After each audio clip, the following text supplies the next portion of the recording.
Yo, what's up, world? Welcome back to the channel. APW Sports signing in. You've already probably seen my night 1 preview of Wrestlemania. Here is going to be my night 2 preview of the Wrestlemania 40 card. And as I explained in the first video, I wanted to start this channel as an all sports channel. Even my very first video on the channel was a WWE video talking about Brock Lesnar, and I have privated that video, but I will unprivate that video and I will put that in the comments and I'll put that in the description below. But either way it goes, let's get to the night 2 preview. Now, we have Bobby Lashley and the Street Profits, Montez Ford and Angelo Dawkins, taking on the Final Testament of Karrion Kross, the Authors of Pain, Akam and Razor. Now, they have had beef for weeks. They have beef for weeks, and they even went on the Smackdown tournament tag team card against each other, and that was just adding further along their beef. They've been back and forth attacking each other, whether it's been Montez Ford and Angelo Dawkins getting ahead of the Authors of Pain, or Karrion Kross attacking Bobby Lashley backstage. This has been an own-setting rivalry for weeks to come, and I'm loving the fact that they are putting them in this type of a match, a 3-way tag team match, which it was set up beautifully for me going into WrestleMania. And this is a match that I think, and you also have to add the element of Bobby Lashley saying that he was going to go back into some old ways, which made him WWE Championship a couple of years ago.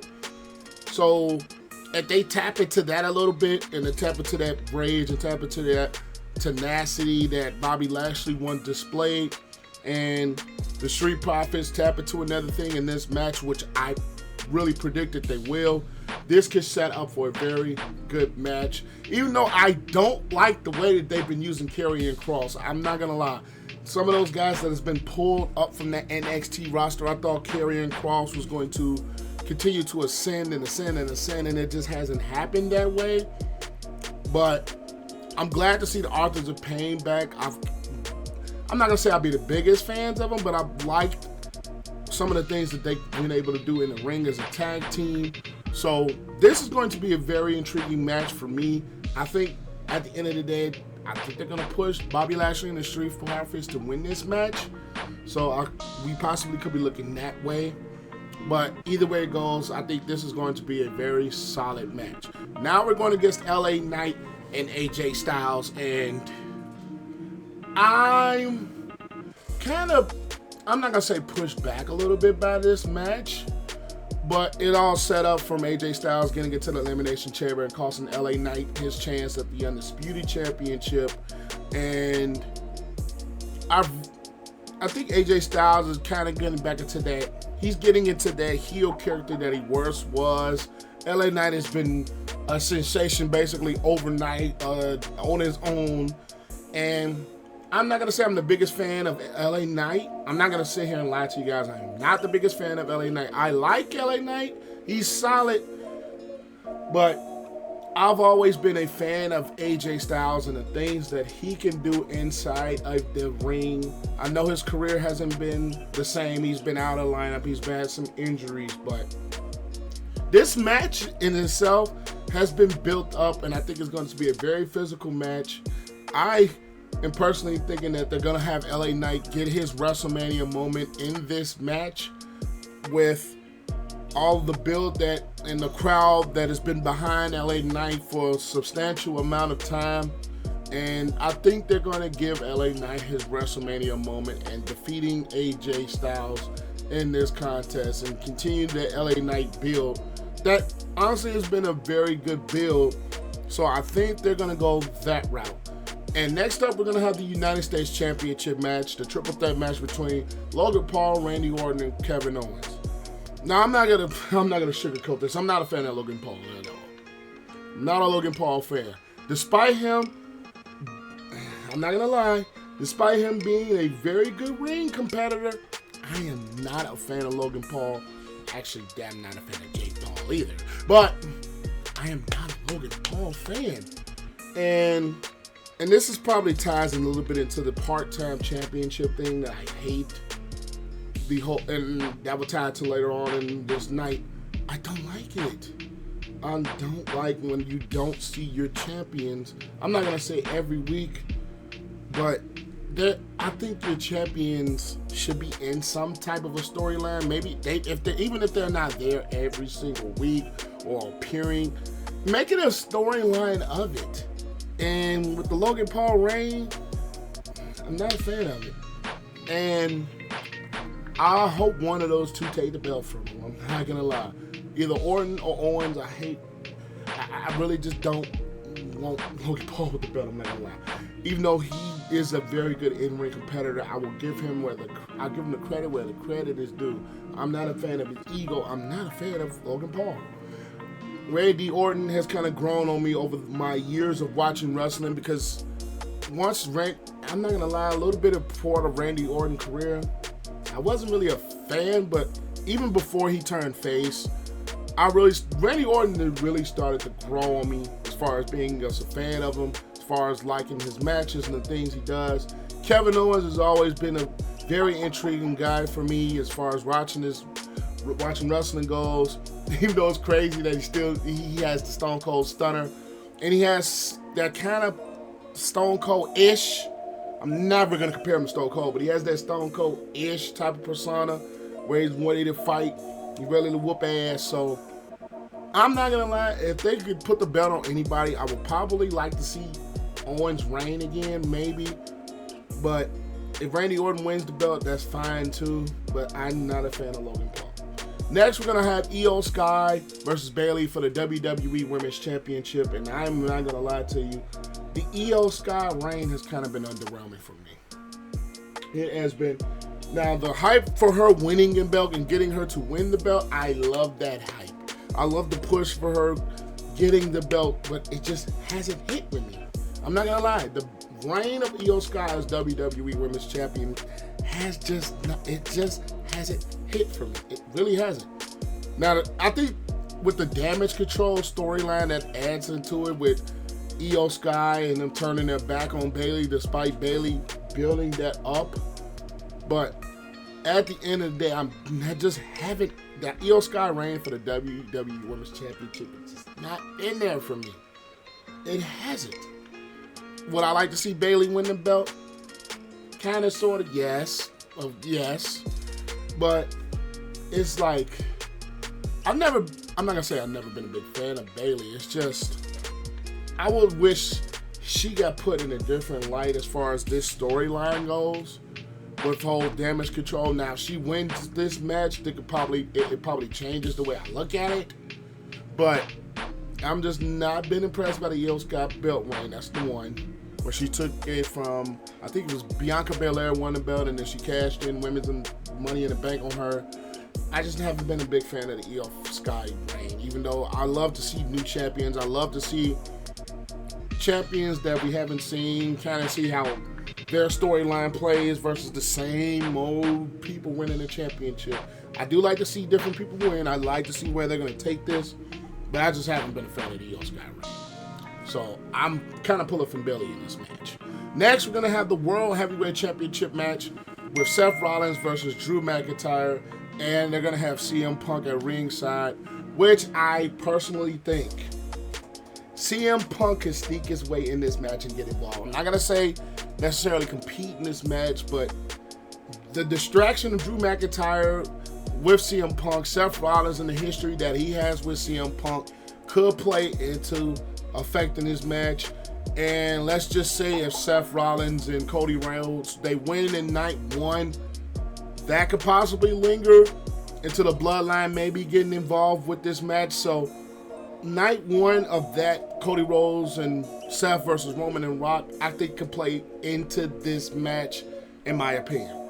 I personally think if Cody and Seth ended up defeating The Rock and Roman, they could have I think the Bloodline could have a bit of a role in this match, to be honest. Now, that would make it a storyline go a different direction, but I could possibly see that if Seth and Cody defeat Rock and Roman. And Drew McIntyre has been on this CM Punk train for the longest since Royal Rumble where CM Punk ended up tearing his triceps. So with the whole Roman situation and Rock, with the whole CM Punk situation, that makes this match even more intriguing. Even though we've seen this before with Seth versus Drew, it's just the outside elements that are that could possibly combust in this match with the Bloodline, CM Punk. That makes the match a little bit more interesting. Now, I wish that CM Punk did get hurt. Chicago guy, just like me. Fun fact, I was actually at the 2011 Money in the Bank match between CM Punk and Seth Rollins. And if you guys want to see me do a story time on that one, leave your thoughts in the comments below. But I was actually in the building in Chicago during that match. That was probably one of the best matches that I probably ever seen in my life. That the way that they told their story, but that's another day, another day. But the whole CM Punk element versus the whole Bloodline element, with Drew McIntyre having his sights focused on that. Seth has had some Bloodline focus, so Drew has been a bit of a hypocrite as far as attacking people when they're down. So there's so many combustible elements that can happen in this particular match. Am I pulling for Seth? I'm not gonna lie. Yes. Why? He's a Bears fan. CM Punk, Chicago guy. Yes. Seth Rollins is a Bears fan. So Seth Rollins is a Bears fan. So I kind of got to roll with Seth Rollins in this one. But he's one of the champions that I actually love because he's been there defending. He's been there every single week. I don't like the part-time champions. I don't. Seth Rollins has been a full fighting champion outside of the torn MCL. But that leads me into this next match, which is Roman versus Cody for the undisputed WWE Universal Championship. I'm not going to lie to you guys. I am a Roman Reigns fan. I am a big Roman Reigns fan. Even before the Bloodline, even before he turned heel, I was a Roman Reigns fan. And I'm still a Roman Reigns fan. I actually love what Cody Rhodes has become since leaving the WWE the first time with the whole American Nightmare. But one thing that has kind of irked my nerves about this entire Roman Reigns championship reign. Number one, I hate the fact that it's been part-time. I hate it because even some of the biggest PLEs like Survivor Series, nowhere to be found. And I just like to see, I want my championship, I want my champions there. I've always wanted the champions there. And as much as the Bloodline storyline for me, it's been a very, very good storyline. But I'm not gonna lie to you guys. I've been wanting this thing to end since last WrestleMania. I personally just think that it is time. It's time to end the Bloodline story. And because at the end of the day, this entire Bloodline saga has been with Roman Reigns with the WWE Universal Championship. I want to see how the storyline goes without any belt attached. Could it be the same Bloodline storyline? Could it be the entire Bloodline story without a WWE Universal Championship? I want to see how the Bloodline storyline can go if Roman Reigns loses the championship belt. How could the Bloodline storyline hold up if Roman Reigns is not attached to the championship itself? Maybe he can be in contention for the championship. He could be roaming around for the championship. But I want to see, number one, how can the Bloodline storyline go without Roman Reigns holding any gold? And I want to see how the Cody Rhodes thing could go if they have him beat Roman Reigns, which I am personally rooting for, because I wanted it to happen last WrestleMania. But it will be a crazy thing if Roman and Rock win with the Bloodline rules, but Cody still finds a way to defeat the Bloodline. Because I personally think if it doesn't end now with the Bloodline and the Roman Championship belt, win. is it ever going to end? I'm sorry, I'm a Roman Reigns fan, but at the end of the day, I want this to kind of end and bring new things to championships, bring new things to the Universal WWE Championship. I personally want that. I personally want to see it. I personally want to see how Roman Reigns and the Bloodline storyline can hold up without any gold. Because it's been attached to gold ever since it was formed. With Usos and the Tag Team Championships, Roman Reigns and the WWE Universal Championship, that's what I want to see. Will Roman Reigns win? Kind of frustrate me a little bit, I'm not going to lie, yes.